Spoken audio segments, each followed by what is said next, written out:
বারণস্থানে সিদ্ধেশ্বর শিব মন্দির ঘাটে লোকের লোকারণ্য। দ্বিতীয় কুম্ভমেলায় পরিণত হল সিদ্ধেশ্বর ঘাট। হাজার হাজার ভক্তের সমাগম ঘটল সিদ্ধেশ্বর মন্দিরে। বারুণীর পুণ্যতিথিতে আবহাওয়া অনুকূল থাকায় বারুণী মেলাও বেশ জমে উঠেছে। এবারের বারুণীতে অস্থি বিসর্জনের সংখ্যাও বেড়েছে বলে অনেকে মনে করছেন। প্রতি বছরের মতো এবছরও কাছাড়ের 5 গ্রাম ঠান্ডাপুরে ঐতিহ্যবাহী শ্রী শ্রী সিদ্ধেশ্বর শিব মন্দির কপিলাশ্রমে মধুকৃষ্ণা ত্রয়োদশী তিথিতে অনুষ্ঠিত হচ্ছে বারুণী স্নান। এতে বরাক নদীর উভয় তীরে উপচে পড়ে ভিড়। তেল ধারণের জায়গা ছিল না বললেই চলে। তার উপর জাতীয় সড়কে যানজট ছিল প্রবল আকারে। কিন্তু এই ভিড় সামলাতে পূর্ব পরিকল্পনা মাফিক পুলিশ প্রশাসনের তরফে পর্যাপ্ত পরিমাণ পুলিশ কর্মীদের মোতায়েন করা হয়েছে।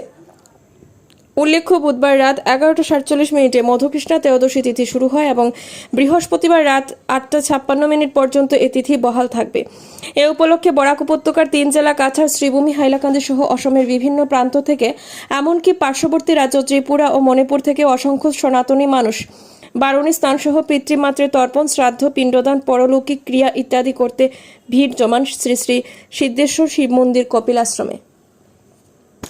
ব্যুরো রিপোর্ট, শিলচর সংবাদ।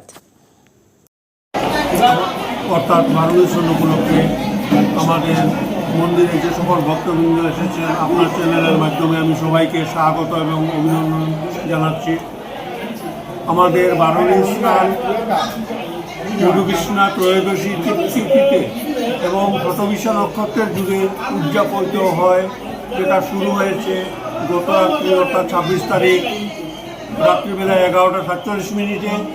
রাত্রিবেলা থাকার জন্য স্নান কার্য ইত্যাদি আমরা করতে দেইনি, কারণ সেফটি এবং সিকিউরিটির দিকে লক্ষ্য রেখে বরাক নদী, গভীর নদী, যে কোনো সময় যে কোনো দুর্ঘটনা ঘটতে পারে। স্নানা কার্য আজকে সকাল থেকে শুরু হয়েছে এবং এখনও চলছে। এখন পর্যন্ত প্রায় লক্ষাধিক ভক্তবৃন্দ অলরেডি স্নান সমাপন করেছেন।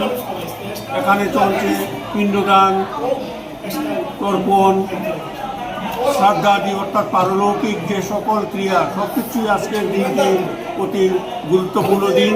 এই দিনেই সমাহিত করা হয়। আর আপনারা সবাই জানেন যে কপিলমুনি, আমাদের এই সিদ্ধেশ্বর শিব মন্দির, কপিলমুনি এখানে ধ্যান করে সিদ্ধি লাভ করেছিলেন। গতিকে আমাদের সিদ্ধেশ্বর শিব মন্দির এর আরেকটি নাম, অপর নাম হলো কপিলাশ্রম। কপিলমুনি ধ্যান করার পর, এখানে সিদ্ধি লাভ করার পর এখানের যে শিব, সেই শিবের নাম হয় সিদ্ধেশ্বর শিব। আপনাদের সবার কাছে আবেদন, আপনারা মন্দিরে আসুন। আমরা আপনাদের জন্য যতটুকু সম্ভব সুবন্দোবস্ত করার চেষ্টা করেছি। পুলিশ প্রশাসন আছে আইন শৃঙ্খলা নিয়ন্ত্রণ করার জন্য, মেডিকেল টিম আছে, তারপর SDRF বাহিনী আছে, কারণ স্নান করতে গিয়ে যাতে কোনো দুর্ঘটনা না ঘটে সেদিকে লক্ষ্য রাখার জন্য। এখন পর্যন্ত প্রায় লক্ষাধিক দর্শনার্থীর স্নান সমাপন করা হয়ে গিয়েছে। সন্ধ্যা পর্যন্ত এই স্নানাদি কার্য চলবে। গতিকে আমার মনে হয় 1,20,000 থেকে 25,000 ভক্তবৃন্দ আমাদের এই মন্দিরে আজকের এই পুণ্যতিথিতে উপস্থিত হবে।